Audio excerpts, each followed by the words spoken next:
안녕하세요 시청자 여러분, 공인회계사 김광호 인사드립니다.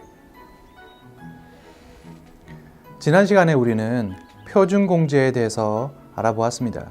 오늘은 이어서 항목공제에 대해서 살펴보겠습니다. 항목공제를 IRMI 디덕션이라고 합니다.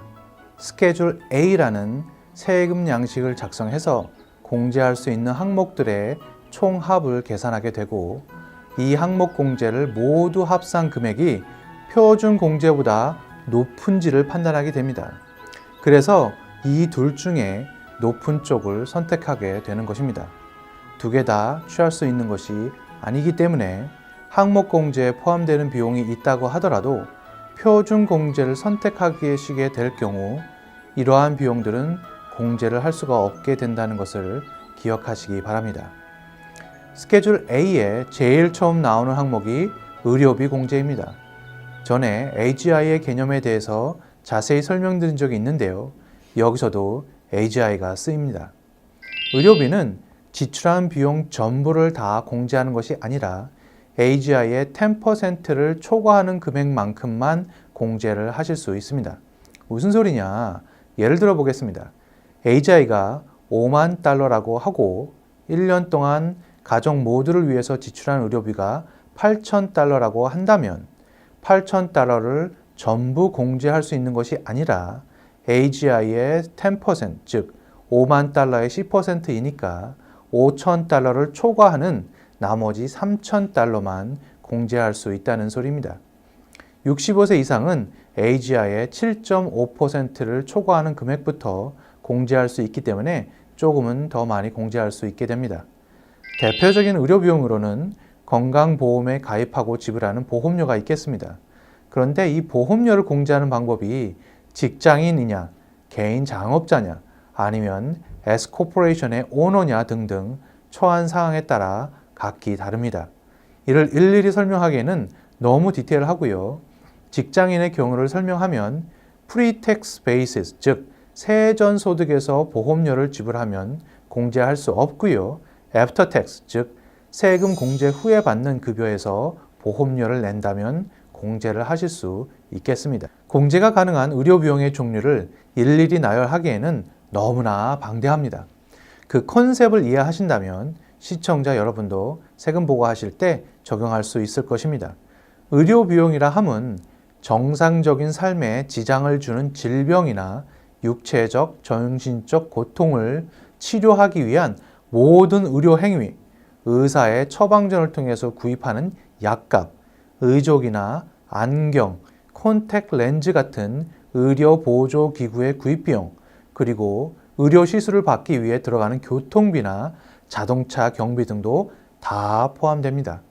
질병은 아니라 할지라도 미래의 의료 비용을 절감하는 데 도움이 되는 현재의 치료 비용도 역시 공제 대상입니다. 예를 들면 금연을 돕는 기구나 약품, 의사의 처방에 의한 체중 감량 프로그램, 알코올, 마약 중독 치료 프로그램, 시력을 향상시키기 위한 라식 수술 비용 등도 공제가 허용됩니다. 반대로 공제가 되지 않는 비용으로는 미용을 위한 성형, 모발 이식, 주름살 제거나 잡티 제거, 미국 식약청에서 허가하지 않은 의약품, 헬스클럽 가입비, 의사 처방이 없이도 구입할 수 있는 의약품 등은 공제가 되지 않습니다. 다음은 세금입니다.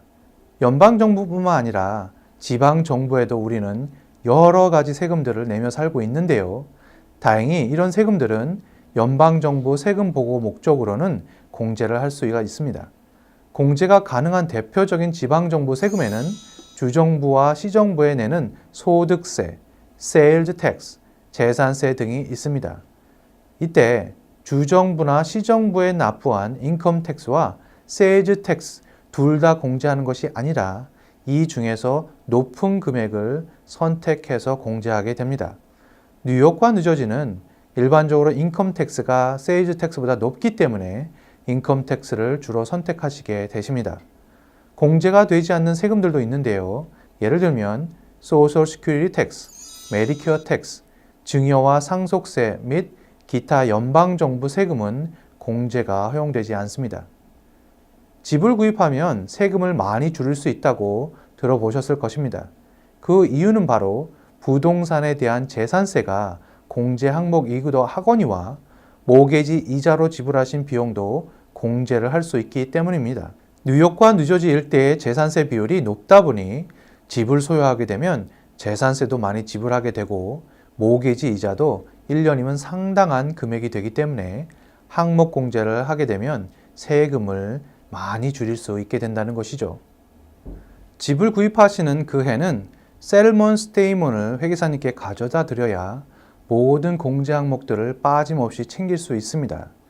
집을 구입하는 데 들어가는 비용 중 부동산 중개인 커미션, 변호사 비용, 어프레이저, 감정 비용, 타이틀 인슈런스 등등의 구입 비용은 구입하는 집의 세금 원가에 포함되기 때문에 나중에 집을 팔면서 발생할 수 있는 양도소득을 줄여주는 역할을 하기 때문에 꼭 기록하셔야 하십니다.